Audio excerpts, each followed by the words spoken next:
Hello, and welcome back to Shatter Our Souls with Novaria.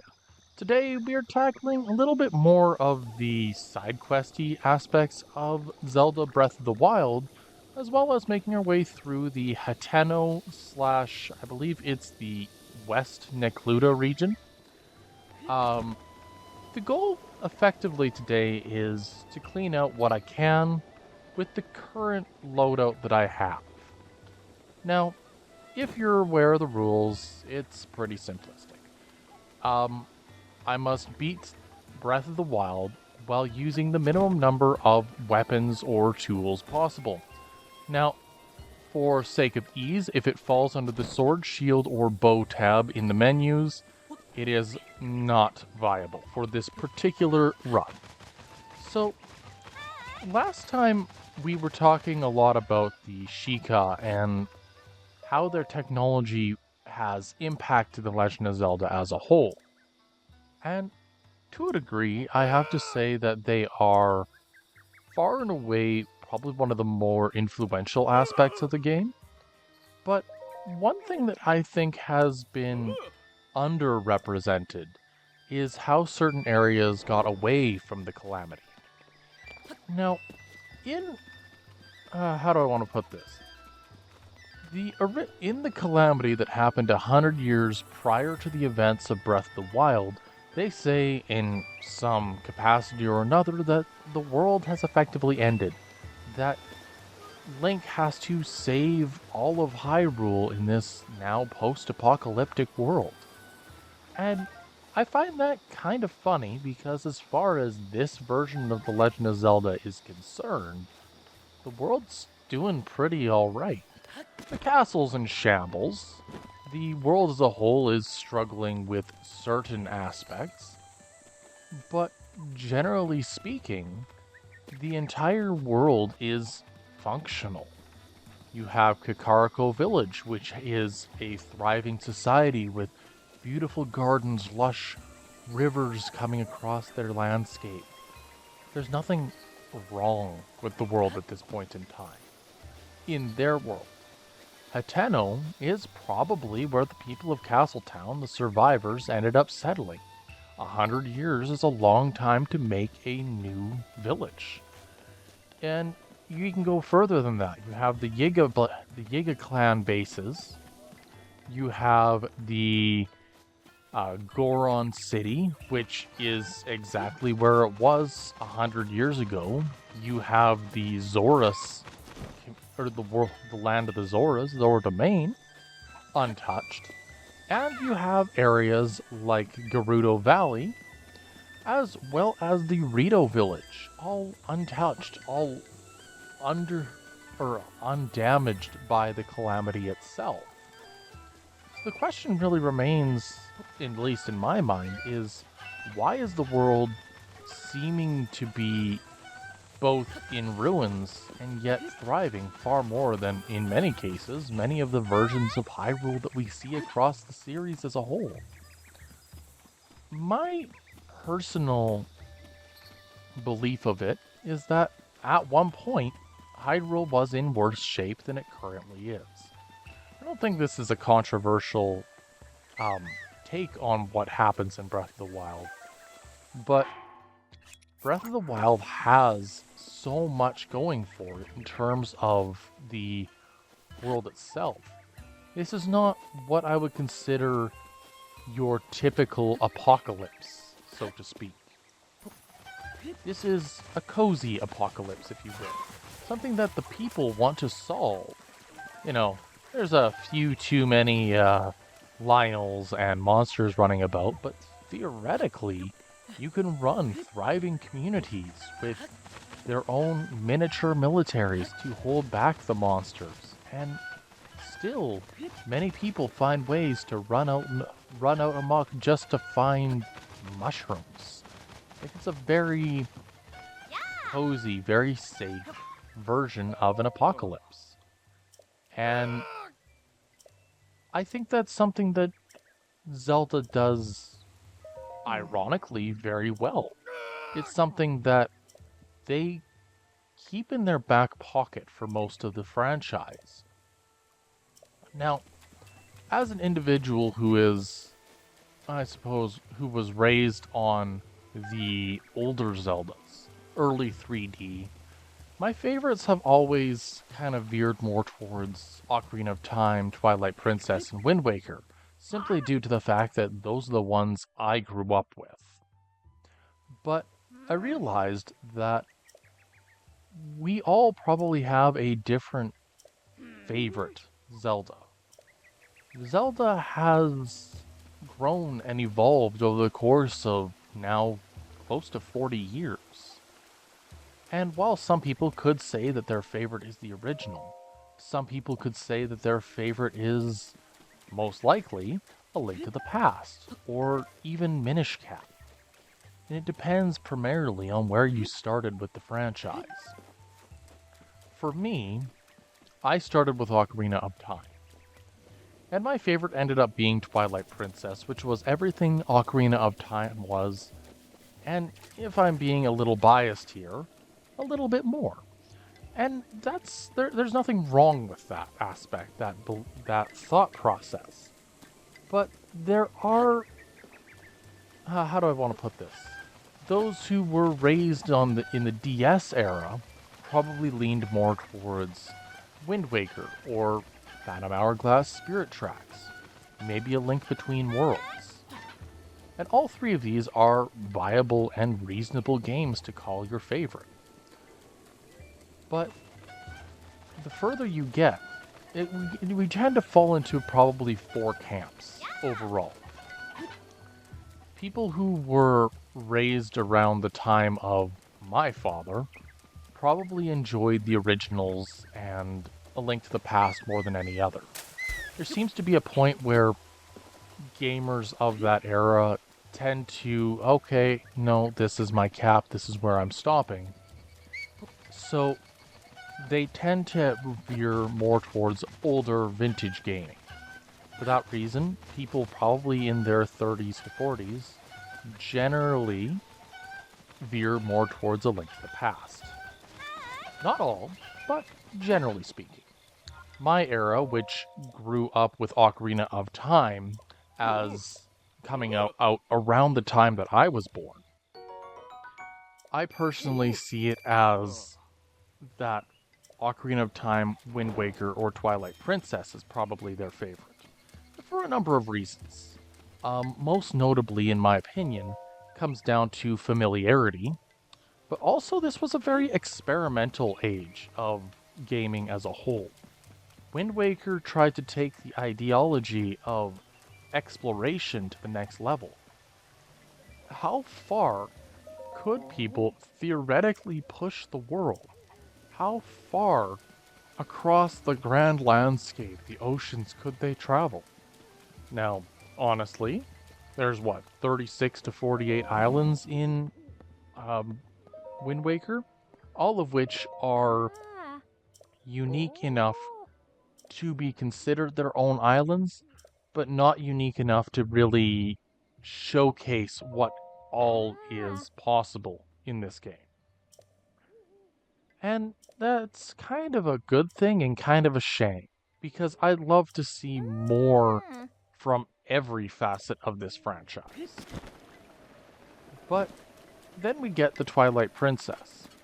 Twilight Princess, for me, was my favorite, always has been. And the breadth of the world, the storytelling, and the character development shown within Twilight Princess is, bar none, better than almost anything you see in the entire franchise. But now, we're in an age where there's a new generation developing. A group that looks more towards other games in the franchise. And this new demographic are the youngins. These are the people that, by and large, want to be involved with this franchise, but find the older games more restricting. Now, this is a really common phenomenon actually coming out these days, where a lot of players of newer games are struggling to go back to older games because the restrictions don't lend themselves to creativity or growth very easily for some players. So, this era is what I'd call the Fortnite era. Now, the reason I go about it calling it that is simply due to the fact that the current era of gamers that would play Zelda generally look at Breath of the Wild, Tears of the Kingdom, and Echoes of Wisdom as the three big titles. And I have no problem with that. I have no reason to argue or be upset with that. But these three big titles have kind of two major issues for a lot of the older Zelda fans. And that is, the world is so vast and so much to take in that it becomes difficult for the people raised on Ocarina of Time or A Link to the Past to really grasp where to go next. For myself, I generally stuck to the center and kind of move out in a spiral pattern every time. But there's nothing stopping me from going all the way to the Goron City or even off to Gerudo Valley. It doesn't matter which direction you'd go, because they tried to balance the game that any direction you would go initially would be roughly the same difficulty. This, of course, lends itself to Breath of the Wild feeling a little one note. And that's kind of a major, I suppose, trapping or difficulty that this new generation of Zeldas has to contend with.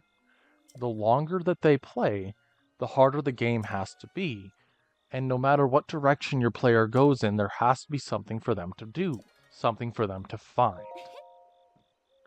Now, for me, yeah, I always, like I said, I go in a spiral pattern. Ordinarily, I would leave the castle for absolute last, because in my mind, that's the one place I shouldn't go. That's the one place that the entire world of Zelda is revolved around. And if I were to be very adamant about going to the castle, I could very well mess myself up and cause what I'll call a power spike in enemies, making the game itself harder.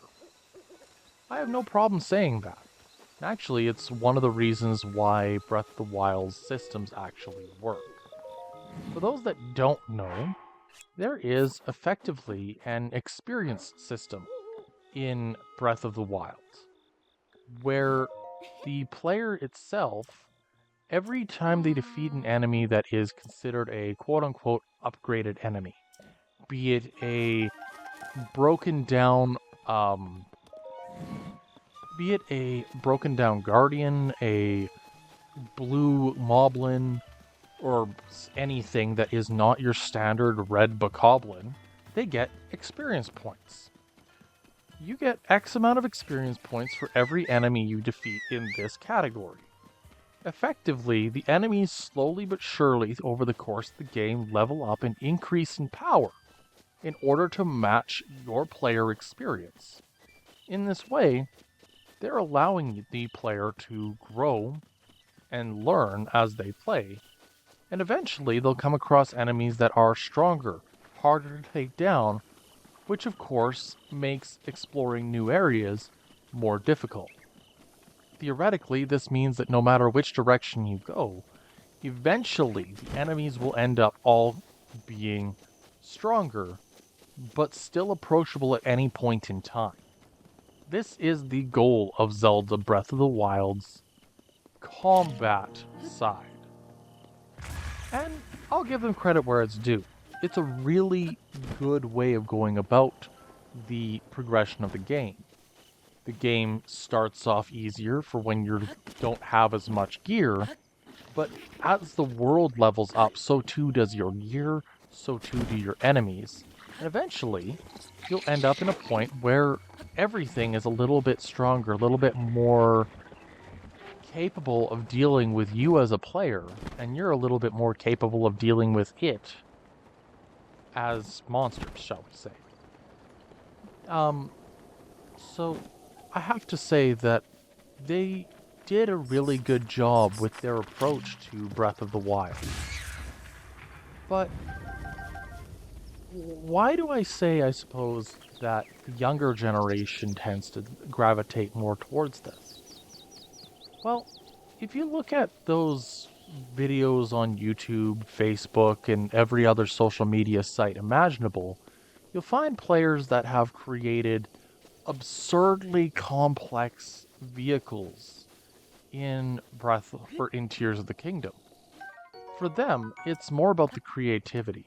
It's more about the you can approach any problem however you want. It's not about finding the skill to brute force your way through problems. It's about finding the inspiration that the problem becomes a non-issue. And this is a really tough thing for most video games to get around because no matter what game you're playing, there's always going to be a level of skill or ingenuity required to get through it. So, in that way, Tears of the Kingdom and by extension, Echoes of Wisdom, they both kind of treat the player with this level of you can do whatever you want, just you need to prepare for it. And I really like that aspect of this game. As just a person looking in, I think that it is one of, if not the best ways of going about creating a game, where it's not about raw power. Don't get me wrong, raw power is pretty darn awesome, but it's not about the power. It's about being able to think your way around the problem. And so it does appeal to me, but it's one that unfortunately falls into the trappings of certain things really work and certain things really don't. But experimentation is the key. Anywho, up to this point, throughout this challenge, there have been numerous shrines that have come across as being really easy. There are numerous ones that have been, to this point, impossible. Now, the ones that have been really easy are simple ones that I could effectively break using magnesis or bombs. I have been able to beat every minor test of strength that I've come across, but the moderate tests have, to this point in time, been completely impossible, simply due to the fact that I am getting hurt too badly every time I try to get involved in them. Now, part of the reason behind that is because the moderate and major tests of strength, the enemy AI improves, actually quite significantly. What was once a perfectly valid strategy of just bonking everything with magnesis, or even with using bombs, is no longer viable. Because bombs don't do enough damage to an opponent over time, and the moderate and major tests of strength, for example, they're learning.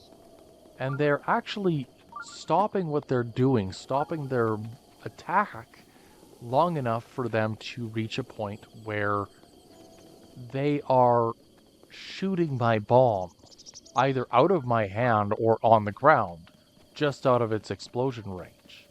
Meaning that I cannot actually deal the damage to the opponents that I am aiming to deal. I actually noticed this a lot in later game as well, where the moblins and bokoblins, once they reached a certain point in time, started to really reduce the damage that bombs could do because they're smart enough to realize, wait a minute, there's more to this than meets the eye. They're thinking about it in terms of, oh, there's a bomb here. I should kick this away and get it away from the rest of my crew, making it difficult for the player to actually use the bombs as effectively in combat circumstances later on in the game. What was once a really impressive and useful tool slowly loses its usefulness throughout the course of the game. And that's kind of the combat problem, side of the problems. The other thing is that tutorial shrines have actually proven to be inaccessible at this point in time.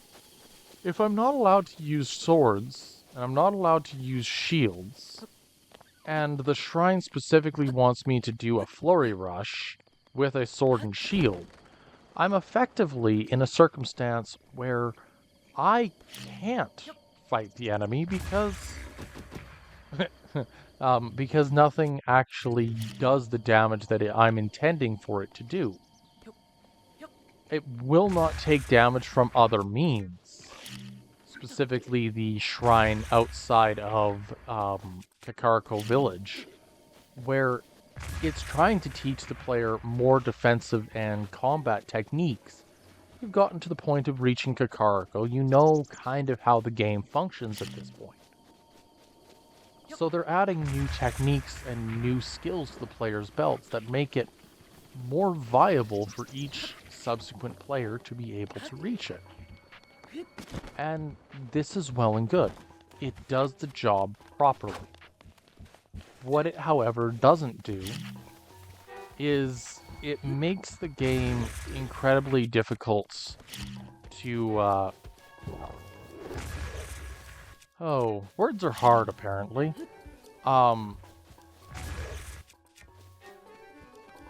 It makes it incredibly difficult to actually progress when there's a hard limit on ensuring that certain weapons and tools are necessary for progression. Now, this does actually come up again, and will continue to come up for the foreseeable future.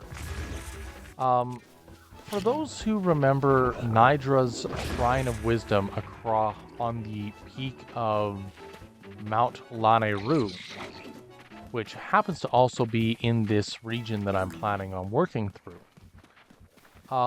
Nidra's Shrine, effectively, you have to go through and poke away at its weak points using alternative means.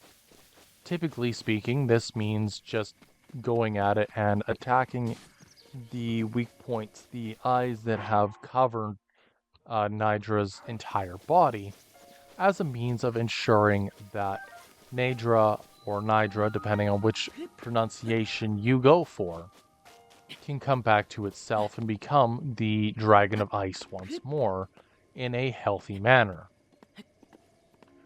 What you need from Nidra is its scale, but in order to get the scale, you need to first be able to damage it and get rid of the eyeballs that are plaguing its entire body. This isn't a bad thing. This is actually a really unique storytelling moment and a really nice set piece for the area above the above Mount Lanayru. This is all good, but without a bow, I can't really poke away or plank away at its weak points very easily. Oh, thank you for the spikes. Thus, the goal in this region or that region, effectively, is going to be to try to find an alternative way to get the scale. Now, due to the fact that that the eyes cannot be damaged by any alternative means, yes, I've tried in the past, it means effectively that I am stuck with one option effectively. This one option being, I kind of have to ignore it. And that one personally bugs me a little bit. There are a couple other shrines that I'm questioning are possible. There's the shrines that require the camera to get into, but to get the camera, I need to light a bunch of torches using blue fire. And I do have a plan for that, but it's not ideal by any means.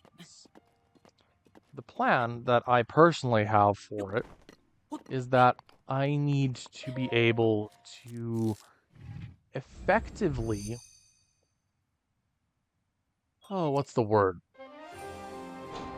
I need to be able to get a minecart or something of that nature and a torch by lighting the torch and using the minecart to transport it, I'll effectively be able to light the torches as necessary. But this comes with the caveat of how long will it take to do it, and will it be feasible within X amount of time? I don't actually know. And this is kind of going to be a running theme where I have a plan, but I don't necessarily know if the plan is possible until I attempt to execute on said plan. And that's, I think, one of the more reasonable things to admit is I'm going at this somewhat blind. There are some items that I know offhand will work, and there's certain ones that I have absolutely no idea and am kind of just winging it. Speaking of winging it, welcome to Hateno Village. Now, as I kind of specified, there's a couple things that I really want to do here, and there's a number of things that I just simply do not think are feasible at this moment in time. And I like that. I like that this particular challenge out of anything is not a one and done solution. And that's for the better in my opinion. If every single solution, every single problem could be solved by just brute forcing it, then the challenge wouldn't really be worth doing in my mind. A YouTuber that I used to follow very significantly was a guy by the name of J-Rose. J-Rose effectively was aiming to beat Pokemon Gen 1, Red Blue, with all 151 original Pokemon. And the quote that I got from J-Rose was that any challenge worth doing will likely result in some level of tedium. Will likely result in some questions, some curiosities, or even some solutions that don't necessarily revolve around being the very best like no one ever was. And I like that aspect of the individual as a whole. But for this particular run, tedium isn't really the name of the game. It's about creativity and finding solutions in potentially strange locations. And therein lies the beauty of this particular run. It's not something that just anyone will be silly enough to do. And it does revolve around some level of personal vendetta against video games as a whole. But I digress. The Mayam Agna Shrine. Now, I don't necessarily mind these shrines. I think that the apparatus shrines are unique, fun, and interesting in their own way. But they're also the type that I don't necessarily agree with 24/7. They're cool, they're fun, they've got an interesting twist to them that makes them unique as far as Zelda goes, where effectively you're using alternative means to solve your problems. I like this. What I think bugs me the most are when you end up with shrines that are... how do I want to put it? Do you remember back in the DS games, like Spirit Tracks Phantom Hourglass? Do you remember those songs in Spirit Tracks? Well, I was somebody who absolutely hated doing the songs. For me, I always ended up getting stuck on those. I could not get the song to work properly for the life of me. And this was a very significant problem because I'm somebody who actually really enjoyed the games.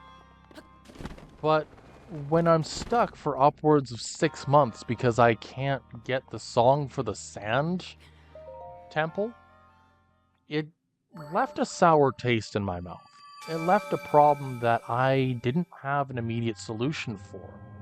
Because the only solution to that problem, to my understanding, was the age-old Dark Souls plan of get good. And while getting good is necessary, it never really worked for me. It always just kind of existed. Anywho, we have finished the Mayam Agna Shrine, and I suppose I should talk about one of the other shrine types that gives me immense discomfort and trouble. And this other shrine type that gives me trouble are typically any shrine that requires the use of not magnesis, not cryonis, nor bombs, but stasis. Now, stasis is one of those abilities that, on the surface level, is not all that bad. Isn't hard to use. It's one that's not hard to use, but it's one that is incredibly difficult to master. And stasis is often shrines that desire or outright require the use of stasis have one key issue. And this one key issue is that the player effectively needs to be able to use either bombs, a knife, or arrows to be able to beat it. And two of those three options are not feasible here. There was one shrine over in the wasteland area. I've got the wrong name for it, but effectively there's a giant orb getting launched into the air and lands back down, whatever. It's not a difficult shrine to find, nor is it a difficult shrine to be able to beat under ordinary circumstances. But it is a shrine that, under alternative circumstances like this, is virtually impossible. Because I can't get bombs high enough up to knock the the ball around. Because I can't get high enough to be able to knock around the ball, I am effectively at the mercy of the world as a whole. I need to find a way to get a bomb or myself up on a ledge that is out of reach simply to be able to access it. And even when I do, I still need to be able to get a second spot with a bomb that may or may not be possible to reach. So, there are shrines that very distinctly are asking for bows, but don't all approach the problem in the same way. Anyways, the director of this particular Sheikah lab is Miss Pura.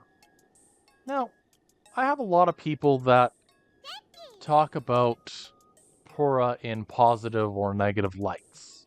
I personally think that Pura is somebody that I really enjoy in all three iterations that she's shown up in. In Age of Calamity, she was this punky, angsty teenager vibe. Somebody who was very much an eccentric developer or creator. And by the age of Breath of the Wild, she has created a machine that was capable of reverting her age back to her younger years. And to me, This is a really unique and interesting way of going about the character.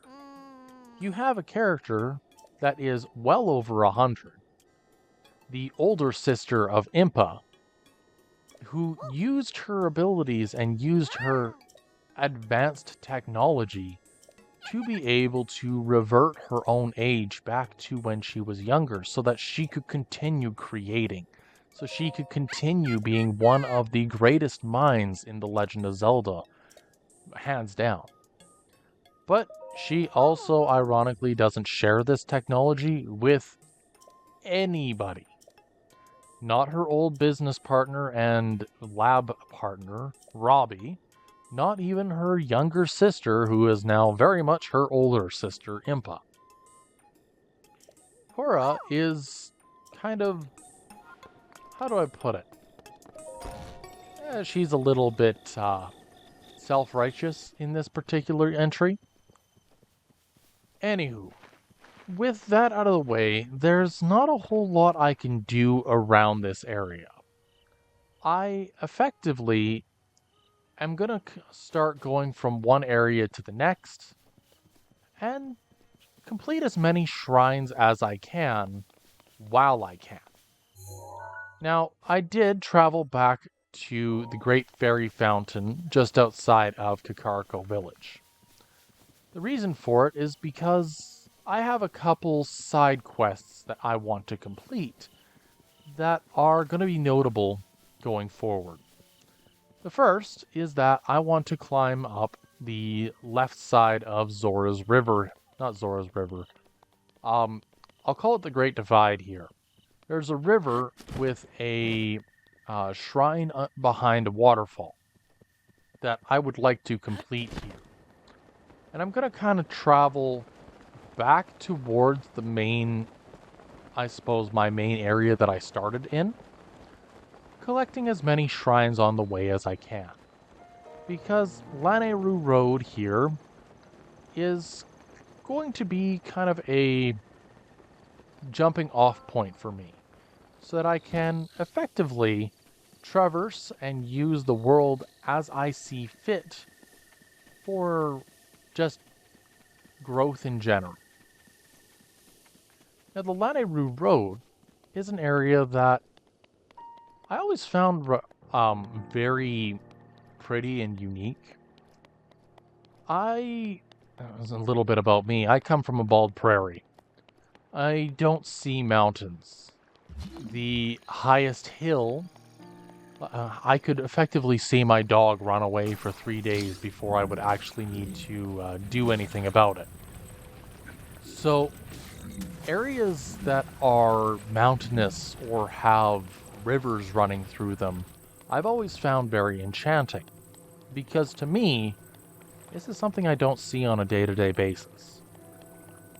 And so, this particular region, the it's not a gulf or a fissure, it's a valley with a river running through it, with a road built on the one side so as to make traversal more reasonable, with enemies on all sides, a stiff breeze coming straight through a rock face, because apparently that's what they do now.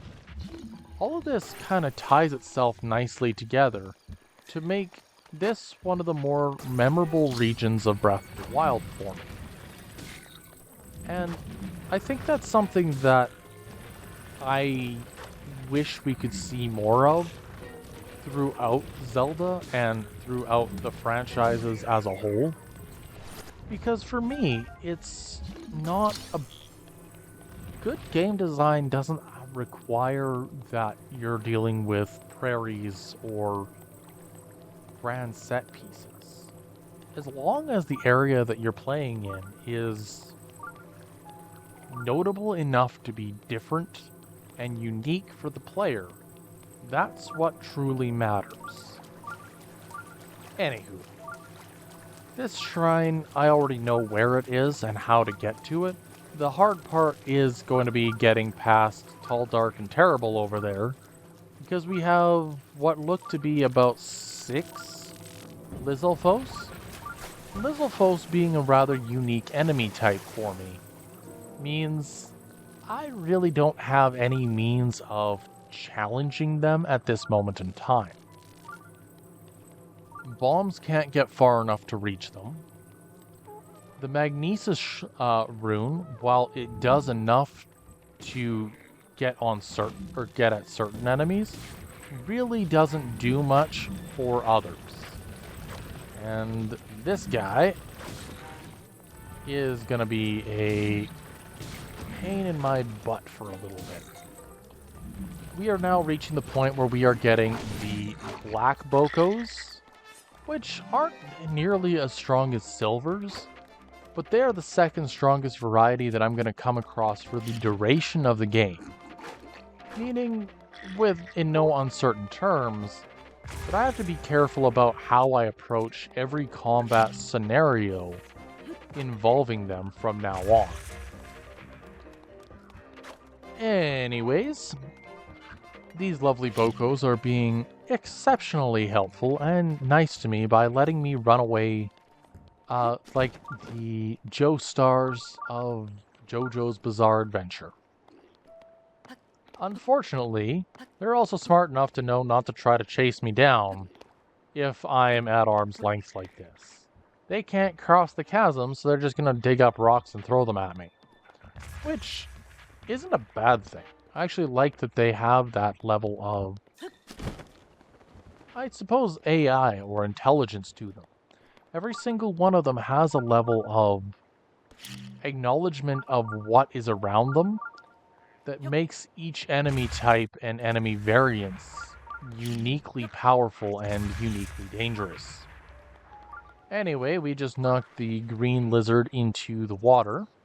Unlike all other enemy types, the Lizalfos don't actually lose health in water, making them unironically one of the hardest enemies to defeat in this area, or rather in this run, because by and large, one of the major tools I've been using to defeat enemies across the entire game thus far has been gravity. Gravity and liquids. Anywho, the Daonae Shrine is going to be... Oh, I remember this one. 3 boxes. This shrine, if I recall, is all about using magnesis to collect a number of chests to weigh down a giant switch. It's something that Link's weight alone can't do. However, the contents of the chests are not necessary to be able to complete this shrine. And they do have certain basic ideas for how the player is supposed to complete each task, but their basic plans unfortunately don't quite live up to expectations. And, ew, a sword. Yuck. No, get rid of that. I actually really like the design of the Zora swords, I'm just being a pain in the butt. But effectively, this switch just makes it so that I can add a box to the or get a box out that allows me to get just a little bit of extra height on that elevation or elevator platform, which makes the rest of this area effectively a moot point. And there's nothing wrong with that. I think it's more than reasonable that they're using tools and whatnot at your disposal to be able to access it. Because the shrines of Breath of the Wild, Tears of the Kingdom are all about thinking outside the box, using your environment to your advantage, whatever that ends up looking like. Sometimes using your environment looks like using gravity or creating a step stool out of random rocks. Sometimes using your environment is enjoying the vistas and snowboarding down the side of Hebrew Mountain. Whatever comes your way, there's a solution for everything. Maybe it's too dark outside the Tiflo ruins, and so your best option is effectively to turn the Tiflo ruins or light it up using a random torch. Maybe your best solution is simply to climb over said mountain or go around your obstacle.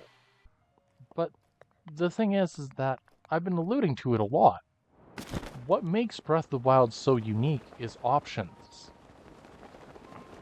Now, at the moment, the statues, that statue yard I was in earlier that mentioned that when the eyes glow with evil, the statue itself will be, you need to pierce the one with the glowing eyes. Now, I've beaten this. I know this particular puzzle requires you to effectively shoot a statue with glowing purple eyes with an arrow. That's all it really is. But the beautiful part about this particular puzzle that I am heading to at this exact second, please don't be clickety-clacking in the comments that I'm not providing context here. The beauty of this is that theoretically, there's nothing stopping you from just going over to it and seeing what happens when other enemies pierce said statue. The crazy thing about this game is, if you can manipulate your enemies into doing what you need them to do, you can effectively open up shrines in ways that are perhaps unintended. Now, while we wait for this lovely weather to change, I have to say that this little cozy nook, I would probably build a house here. It's close enough to a local water source that I could get water anytime. Plenty of grass, plenty of wood nearby for me to make fires with and plant new trees. I could effectively live off the grid here pretty reasonably. It's something that I kind of question a lot of the time is, would it be feasible to effectively live or exist within a given area without too much of an issue? And in Breath of the Wild, the answer is almost always, yeah, it's more than reasonable. Anywho, I cut down some trees, and as you can see, the glowing statue can't be blown up. Archer, however, the We Will Rock You run is going beautifully for these guys.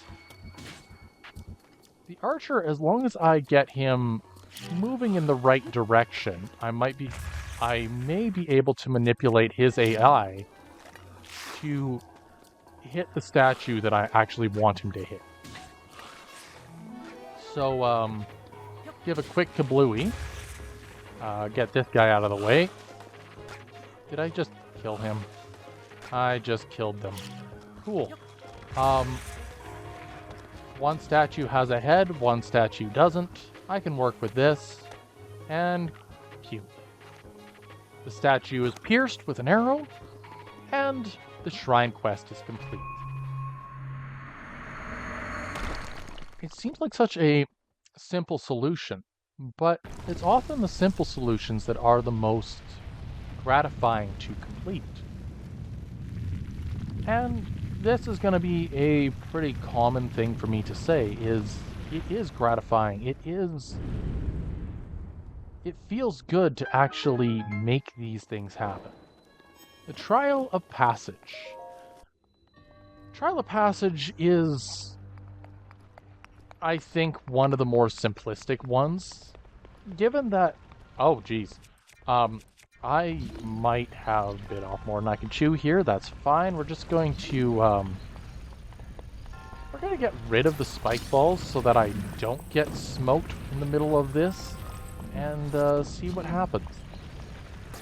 And out you go.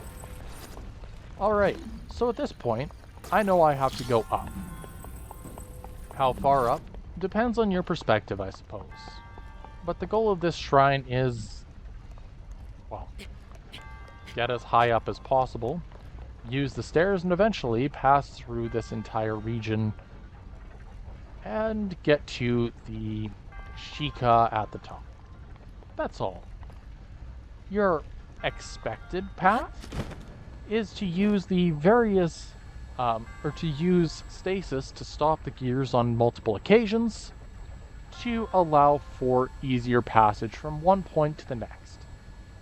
This all works beautifully, but I don't want to do that. And it is more than doable without any major solutions set aside. And so, the Trial of Passage is complete. With the Trial of Passage complete, I'm actually going to head back towards Kakariko, because if I recall, there's a bunch of shrines back here that would be more than reasonable to complete, provided I actually, get there. The one that comes to mind, I believe, is one of Kaz's shrines. I think his name is Cass. Cass's whole ideology is that, or Cass's whole shtick is that every time you come across him, he's playing his accordion and thinking about songs and past history in ways that might be useful to you, the player, to make or to activate shrines or whatnot. It's all pretty on the nose. It's very clear about what you're supposed to do. Stand under the full moon or under a blood moon with no armor. You ride a creature with a crown of bone over to a pad and have it stand on it. All of this, in context with the area you're standing in, is fairly reasonable. There are a couple that, now that I'm thinking about it, might actually be possible, provided that I manipulate AI in just the right way. But to be able to manipulate these guys, to be able to shoot an arrow through two separate hoops, is just not feasible, I think. No, I'm not joining the Yiga clan. Oh. No. No. Aw. No. I refuse. I'm not joining the group that is entirely devoted to killing me. And kaboom. Now, the Yiga clan from here on out are going to be a more common enemy type for me. And for the most part, as long as I am careful with how I approach combat, using virtually anything at my disposal, I can quite reasonably defeat them without any major delays. The biggest hurdle I'm going to run into as far as defeating the Yiga are the Blade Masters. Now, the standard Yiga warriors, they show up, they drop out of the sky, try to stab Link a couple times, all that lovely, regular, average, everyday stuff. What I think makes this more unique as far as I'm concerned is the fact that the Yiga also have numerous, they have the evolved or upgraded versions of their characters. That being the Blade Master. Now, the Yiga Blade Master has a very unique weapon, which allows it to effectively throw sharpened blades of wind at their opponent. And this is one of my favorite kind of tropes for these characters, because these sharpened blades of wind actually are incredibly useful for the opponent as a whole, just because it's one of the few enemies that has a difficult to dodge ranged attack. Couple that with the fact that they can briefly teleport, and you end up with an enemy that is surprisingly difficult to beat. Anywho, we are at the shrine with the crown of bone, which is really close by to where I had guesstimated it to be. But the deer are also incredibly hard to catch. Um, Unlike other areas of the world, unlike certain animals like horses, deers are actually far more skittish. Hey, he was standing on it, that counts. No, it doesn't. But um, it is pretty useful and interesting that there is um, options of this nature. Anywho, so I have to find one with a crown of bone, or antlers, and simply find a way to ride it back to where Cass is. And if I recall, it's a really easy shrine. I think it might be a blessing shrine on the other side. Although I admit I have no idea. It has been a while since I've done this one. But I have to at least try. Yeah, this isn't looking good. Unless he runs directly at me. Never mind. That was way easier than I expected. Now that we have the said deer, the hard part is just getting him back and going about my day, I guess. I wasn't expecting this to be like third attempt type of thing. Okay, cool, done, and we move on. I suppose there are a couple other really interesting shrines that I can't do. There's one that, anything that requires the defeat of a divine beast is pretty much a null point. While I can access one of them that I am aware of, it is pretty difficult to do anything else. The one that I can access is, I believe, Rudania, because it uses alternative methods to get into it. It doesn't require arrows like the other three technically do. I might be able to get into Naboris as well, but both of them also require arrows within them, so it's kind of a moot point. Speaking of technically requiring arrows, we have the ancient trifecta. The Meza Lo Shrine. The ancient trifecta, technically is pretty simplistic as far as challenges go. I need to be able to travel from one area to the next using a singular switch on this end as a, I suppose, jumping off point or starting point for this entire challenge section. Sorry, I'm having some indigestion. So what I'm gonna do is I'm gonna set a couple of bombs down because I'm seeing the laser on the side. So if I pull the laser or pull the block out and just like that, run back and let's see. Yes. Nice. Cool. So I just have to, I can let go of that. And if you know this shrine, you know I've already messed up. I technically need the, that to be able to put a weight on that pressure plate. And while I could theoretically use the weight of a treasure chest, I am currently too far away to get it. So, ironically, I buggered myself up trying this one. But the good news is, by understanding each of these shrines, you can often find side paths through it. I didn't mean to bonk that, but that works. So we'll set the big block here and set up the bombs again.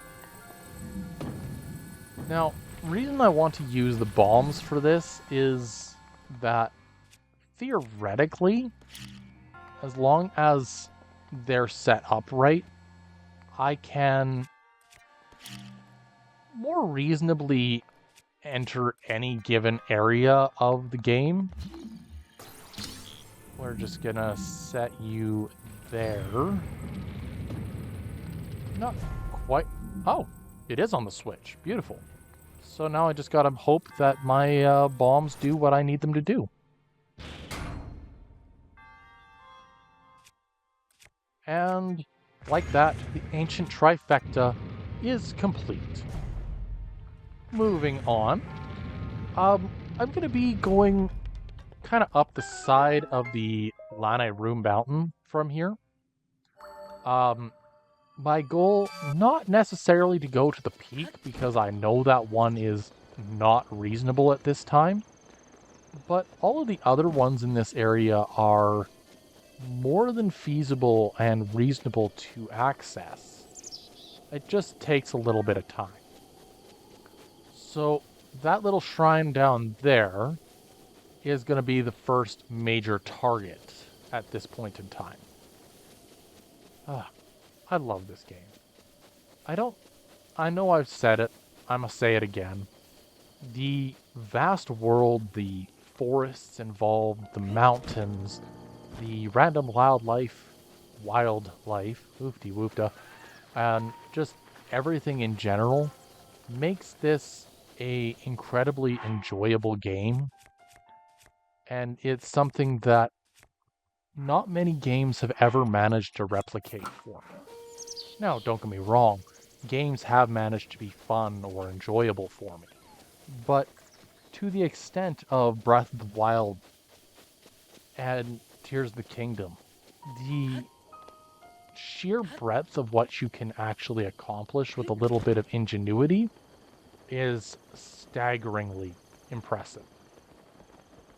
So I normally don't go past the blue barrier when I'm doing these, but due to the nature of what Zora's Domain is going to look like next week, I'm opting to break the mold just a little bit. Because it's going to be a long run up the side of the mountain. Oh, I remember this one. Effectively, there are two options. You can either run through the singular gap in all of the spikes, or I think you can burn them. Don't quote me on it, but I think that's an option.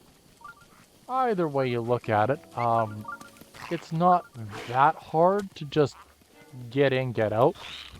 And this shrine, 5 Flames, doesn't require any special gear, but it does require a little bit of ingenuity and a little bit of planning.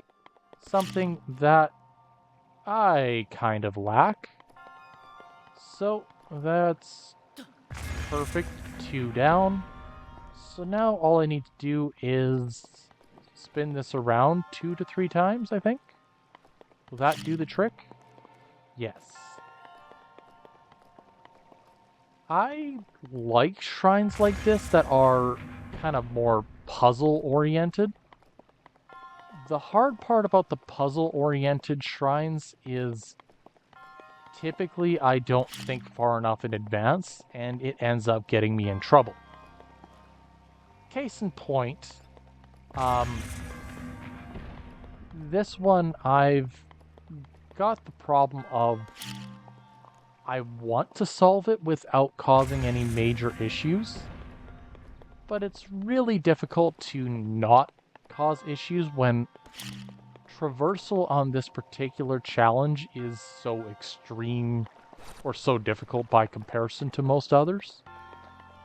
And this shrine in particular has about 4 different solutions depending on how you look at it.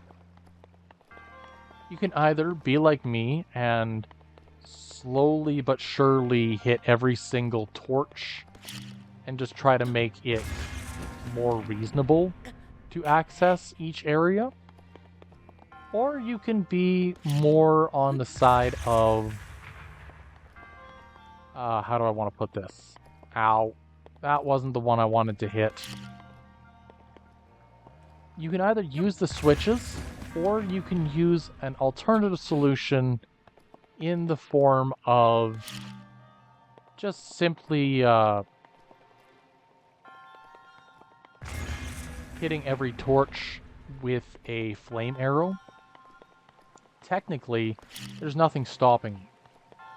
And you can even go more specific than that and use other tools like the, oh geez. Flame swords are another good one to use. And with that, I've hooped myself out of a successful run this time. This one's kind of a bit of a rough one. So we reset the puzzle. This time, however, I'm coming at it with a bit more planning on my side. First and foremost, I want to spin this because by spinning it sideways, I can get the water under and my singular lit torch in the right spot. From here, we're going to do the spin. And it's all good. It's all par for the course at this point. Alright, I need to spin this 2 more times, I think.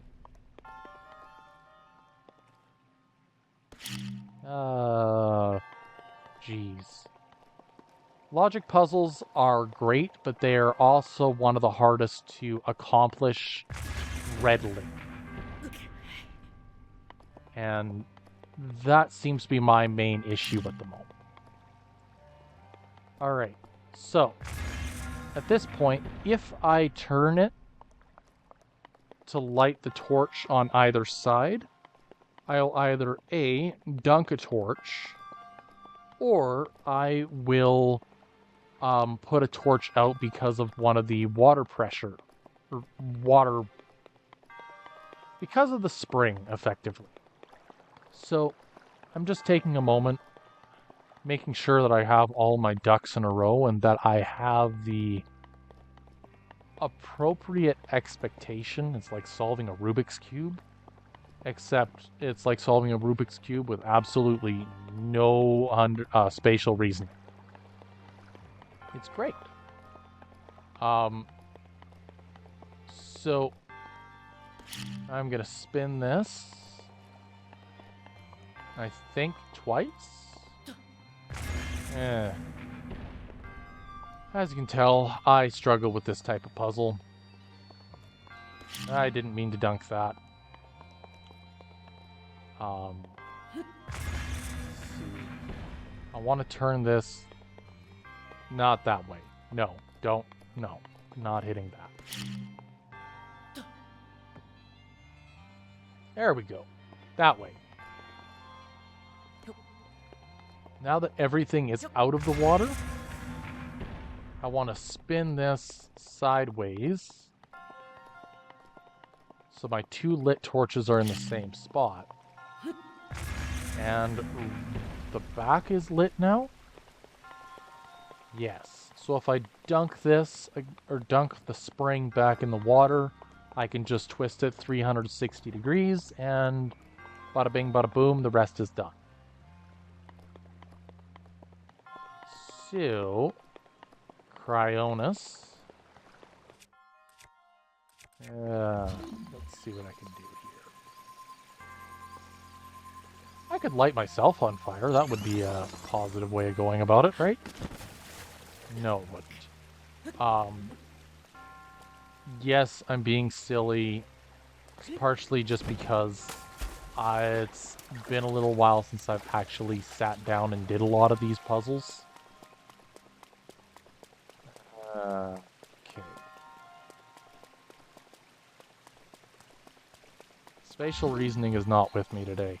This is taking way longer than it needs to. But with the bombs involved and not having the ability to restart a flame if I mess up, it's one that I need to actually take that time necessary, that I actually need to make it happen. Okay. What's my solution here? I suppose I'll spin it this direction. That will allow me to put the spring in the water. I think. Yes. Cool. I think I figured it out. Spatial reasoning sucks when you're not good at this. Anywho, puzzles like this, while they are simplistic and easy enough to solve on a regular basis, I find that when I restrict myself to actually needing to solve the puzzle instead of just punching it, it really shows how thoughtful the devs were in just making a puzzle in general.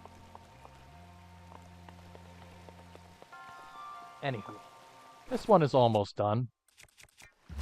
I just need to hit the top here. There we go.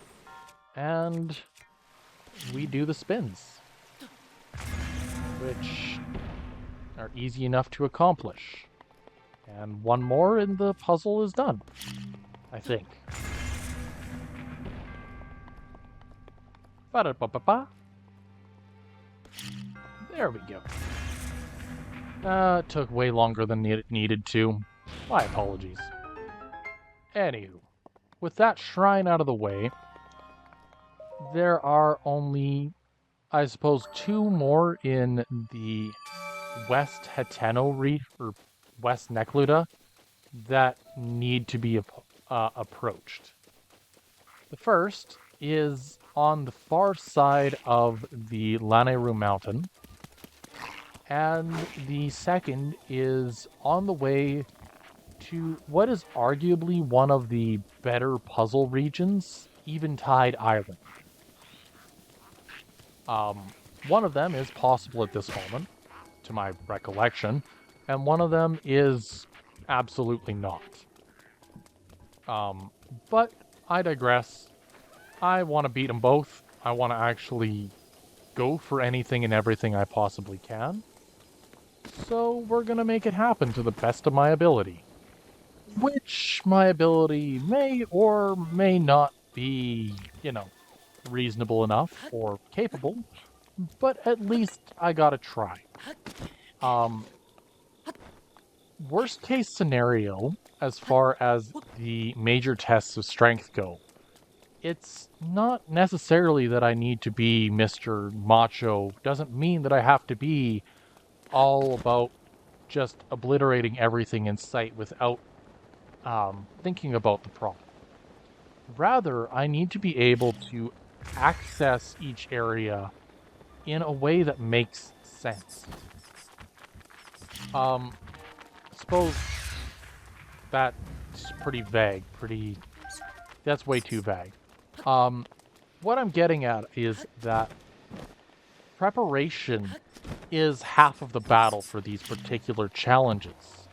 And theoretically, provided I am taking my time, collecting enough food, collecting enough gear, upgrading my tools to the best of my ability, eventually the game is going to become easy. Even if I have absurdly underpowered gear or weapons, if I'm defensively sound, then I can get through it.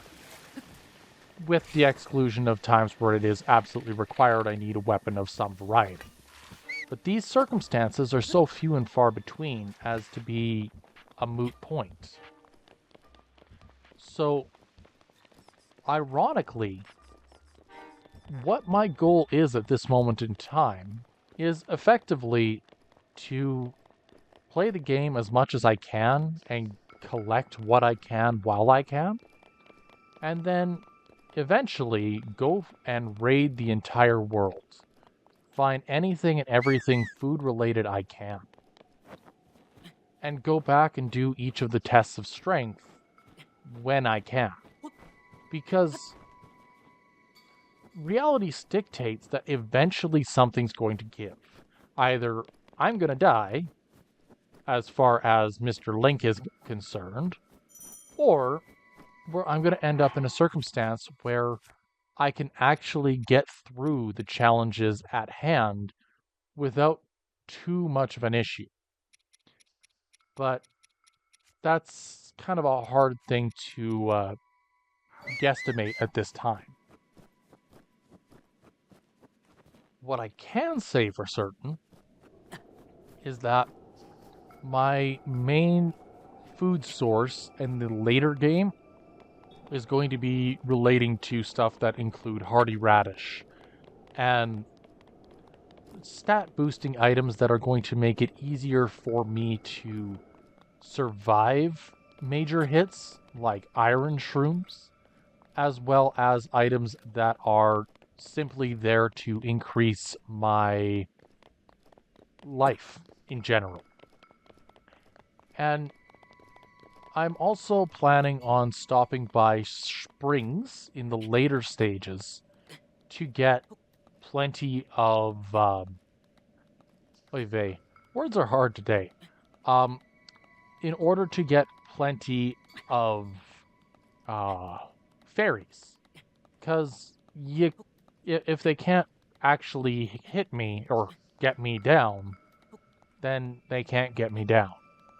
That's kind of the long and the short of my goal here at that moment in time. Is survivability is the big ticket item for the late game. And survivability is unironically what I tend to focus in on the most. When it comes to gaming, I suppose there are multiple types of players. There are people that are very dedicated to being glass cannons, for example, that can dish it out but can't take it. I'm the opposite. While I can't necessarily dish out the type of damage that a lot of people would expect me to dish out, I instead focus in very heavily on making sure that no matter what my enemies throw at me, they're effectively throwing themselves at the immovable object. And the immovable object versus the unstoppable force has always been kind of a point of contention and question for a lot of players in video game circles as a whole. Because if you're the immovable object, nothing anybody throws at you is going to actually matter. If you're the unstoppable force, nothing anybody throws at you is actually going to make a difference. Because effectively, as long as the unstoppable force can't or doesn't get hit, then they're fine. But I always go for the immovable object role because I am not good at video games. So taking the role of the immovable object to me makes the most sense. Because if my opponents can't actually defeat me, can't actually get to the point of challenging me, then I have effectively won whether or not they'd like to admit it. And that's a really hard reality to come to, that eventually all things will fall before me. It makes sense, but it's something that I don't necessarily always enjoy. But that's neither here nor there at this moment in time. We are almost to the next shrine, which is buried somewhere inside a mountain, I think. I thought it would be visible from here, but I guess not. It's below me. Cool. I guess I can just go down a layer and see what comes up. Oh, yep. Obvious bombable wall. Perfect. Obvious bombable wall aside, does anybody ever have those moments where if life was a video game, they would be very over the top about certain aspects? Like, oh yeah, this brick wall looks suspicious. I should come back when I have bombs so that I can see what treasure lies behind. Oh, yep.